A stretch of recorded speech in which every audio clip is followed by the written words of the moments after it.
Welcome to another live stream from Israel for Fred. Joining me now from Israel is David M. Weinberg, a longtime friend of MIFF and myself, columnist for Israel's largest newspapers. David, shalom. How are you? Shalom, thank God. We shall win, we shall overcome. Yeah, that was your message already when you first came to Norway 12 years ago. Israel is winning, and I'm starting to believe you. Okay, belief is an important part of our lives.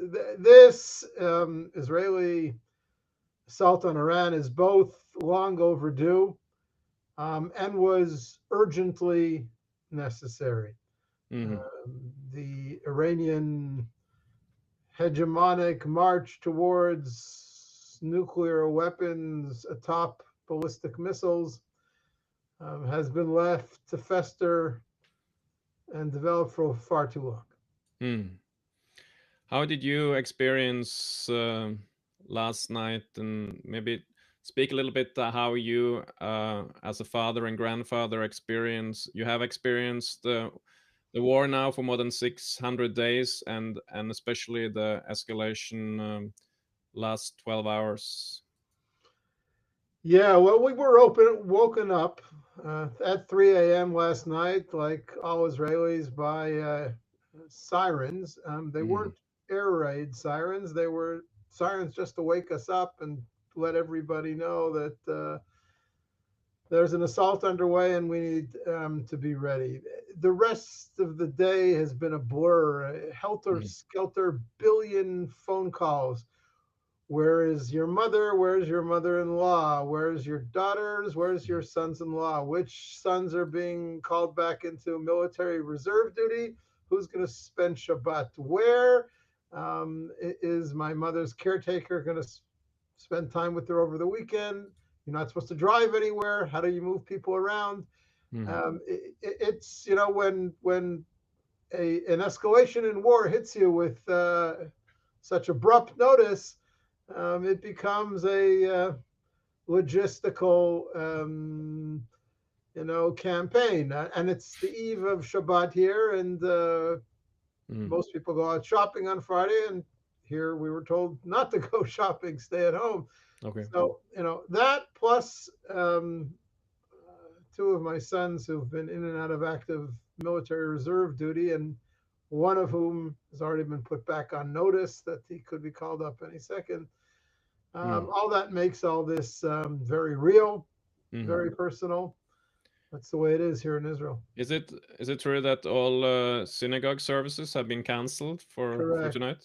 Correct. There Mm. are, let's say, down on my street, we're organizing a sort of a pickup prayer quorum where a couple of neighbors will get together in somebody's front yard or backyard. You know, Mm. 10, 15 men for prayers, but there's no way. I mean, you're not allowed to have large gatherings. So Mm. to have 300 or 400 people congregate in the synagogue is not going to happen. So, so you're saying that Israel's attack on Iran's nuclear facilities is long overdue. Um, do you think the world have been a better place if the attack came 10 or 15 years ago, or was it, or is the window of opportunity that was was the one and only chance? Well, it's both. This is an issue. The Iranian nuclear juggernaut and the Iran's hegemonic march across the region are advances that should have been stopped by the international community, by the UN Security Council. That's what the Mm. UN was created for. That's what superpowers are for. This is not Israel's problem alone and should have been handled by the international community many years ago. At the same time, um, given Iran's advances to the point where it's 2 minutes away from its first series of nuclear bombs, according to all assessments, including the International Atomic Energy Agency's assessment. in its meeting yesterday. Mhm. There really was no choice but to act soon. Now, because Iran took advantage of the Hamas's war with Israel Mhm. to fire ballistic missiles into Israel twice over the past year, Mhm. Israel had taken the opportunity to strike back and essentially had eliminated most of Iran's air defenses. And over the last 24 hours, in this first day of warfare, that is mainly what Israel concentrated on, Mhm. completing the job of destroying Iran's air defenses and decapitating its military and intelligence leadership. I think that in the next stages of this campaign, we will see more focused strikes on Iran's strategic facilities, such as its nuclear enrichment and bomb making facilities. And if Iran is stupid enough to counterattack by hitting Israel's infrastructure sites or hitting American Mhm. bases and allies in the region, then the next stage will be strikes on Iran's infrastructure, such as its oil production and dissemination infrastructure. Yeah. That's where we're going. This is not going to be over in a day or two. No, sure. And how do you evaluate the results of the first part of this campaign? The assessments that I have heard and seen, both here in Israel and those coming out of reputable sources in the United States, Mhm. Congress, uh, Pentagon, and even President Trump himself, are very positive, meaning Mhm. that Israel successfully captured the Iranians by surprise, caught the Iranians by surprise, were able to strike at its military and intelligence leadership with great success, strip Iran of even more of its air defenses and its ballistic missiles. The fact is that not a single Israeli military officer or Air Force plane that we know of Mhm. uh, was hit in retaliatory Iranian fire. In fact, it's not even clear that the Iranians fired on Mhm. on the more than 200 Israeli jets that were involved in the initial waves of assault. You add that to the now confirmed reports that there were many on the ground teams of Mhm. Israeli intelligence operatives, Mossad operatives, Do you think inside that? Iran, and that makes this whole venture all the more amazing. It's almost like the Six-Day War Mhm. opening assault, a great miracle in of itself, now repeating itself. Yeah. Do you think that the Trump administration was always on board with the plans, that there was close coordination and that they tried to uh, keep um, act like there was a daylight between Jerusalem and Washington to kind of lull Iran into believing that there won't be an attack soon? No, and yes.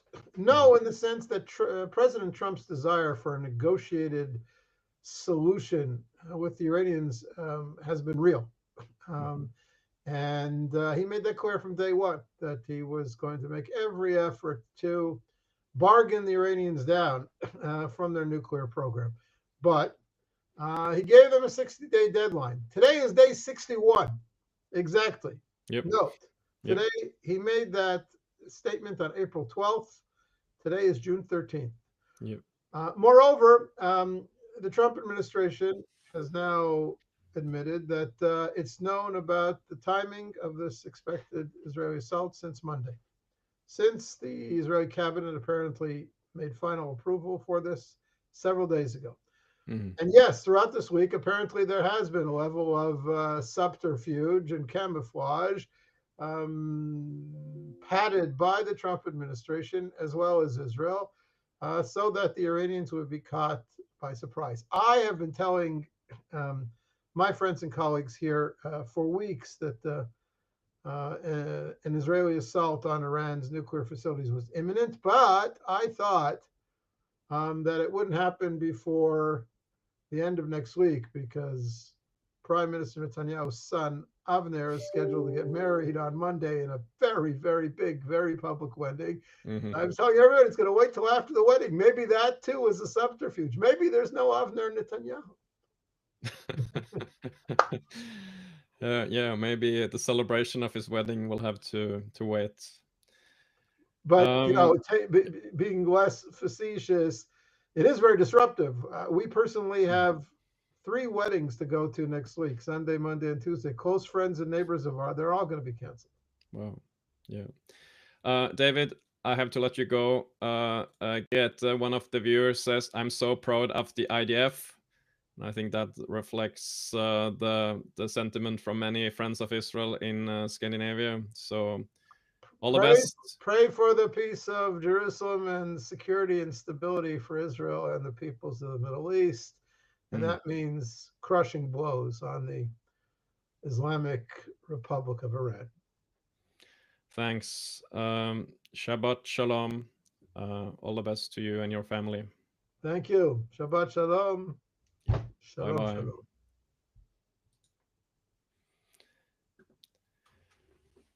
Okay, we good?